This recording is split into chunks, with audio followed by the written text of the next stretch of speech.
Welcome back to the Real Football Network, and I am joined by one of my favorites and a good friend of ours and a friend of the show, Phil Simms. And Phil, we are getting into the quarterback-head coach relationship. There's a very interesting story in Green Bay.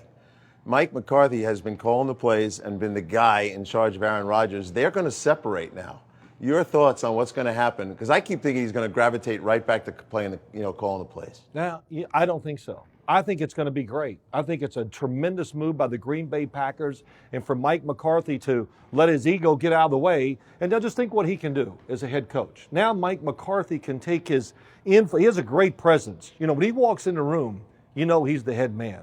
I mean, I can feel it when we're up there doing games. So he can take his presence and put it more on the football team and have a chance to do certain things managing the game that he couldn't do being the coordinator and the play caller. And the biggest thing is, now, when you can't decide whether to run or throw, there's no question with the new play caller, they're going to throw it. Why not? You got the guy that Aaron Rodgers knows how to protect the football. He's as accurate as anybody I've ever seen with it. So keep the football in his hands when the game is on the line. How about for their relationship? I think getting away from the head coach is good for the quarterback. He's a tough guy mentally, Aaron Rodgers. Look, and he can be a bit stubborn. You think? Yeah. I mean, man, I tell you, he can hold a grudge. And he can play angry. He can do it all, and it's amazing. A lot of times you see guys like him, they go, oh, you can't do that. It all works for him. He takes everything and somehow makes it work for him to make him or to propel him to be a better player. So I think it's all going to work out great up in Green Bay. It's a great move. Well, here's one I don't think is going to work out great. San Francisco. I thought Jim Harbaugh, say what you want about Jim, that guy's a very good quarterback instructor, if you want to call him that. And he's gone. And I thought Kaepernick, you can shoot a hole in my theory here, but I think he's gone backwards, personally.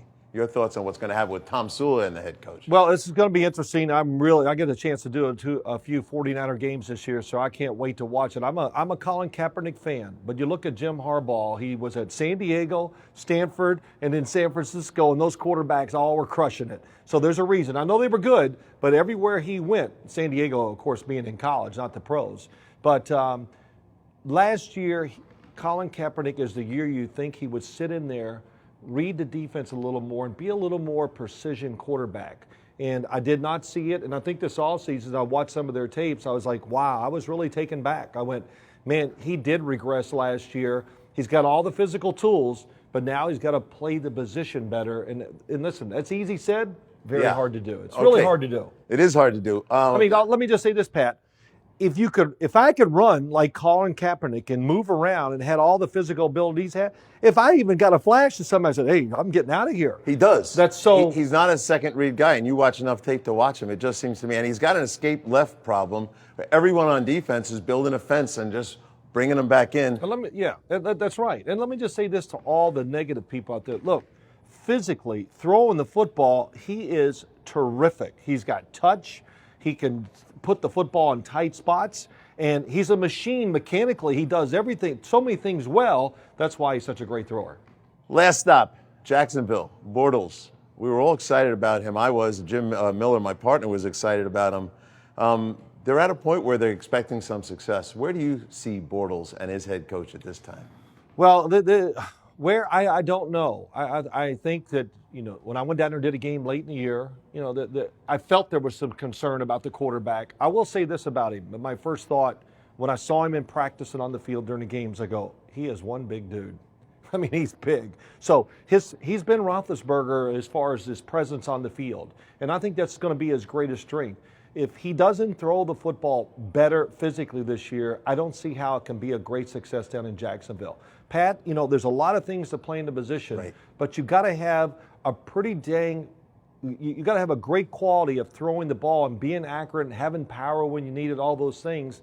And that's what's going to be interesting about what they do down in Jacksonville. This new offense they've got down there, it was out with the Raiders last year, and I'm drawing a blank who the offensive coordinator is. I only talked to him 8,000 times, but he likes to throw it down the field. I don't know if that's Blake Bortles' strength. So good luck, Blake Bortles. I promise we go back to you, because your relationship with your head coach is almost legendary. You were coached hard. Yes. And you responded to it. When you see these guys, before we get to, when you see these guys that are not coaching these quarterbacks hard and they're not progressing, what's your reaction to it? Well, they're enablers. They enable. It's okay. All that stuff. So how can you? We all know it's a very tough position. It's very demanding. So you really almost have to coach it that way because you got to keep driving the guy forward.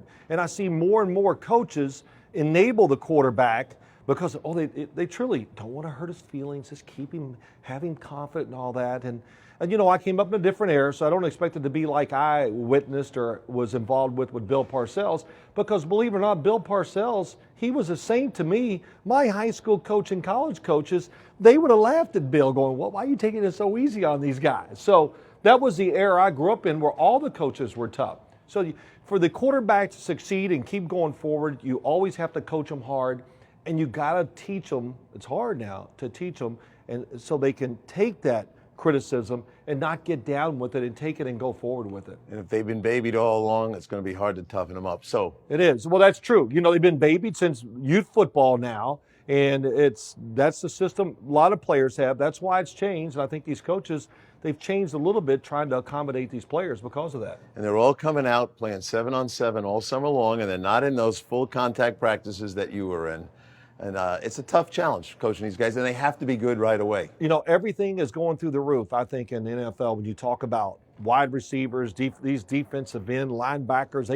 There's defensive ends in the NFL now. If you told me they're going to be strong safety, I said they might be able to do it. That's how athletic so many people are getting.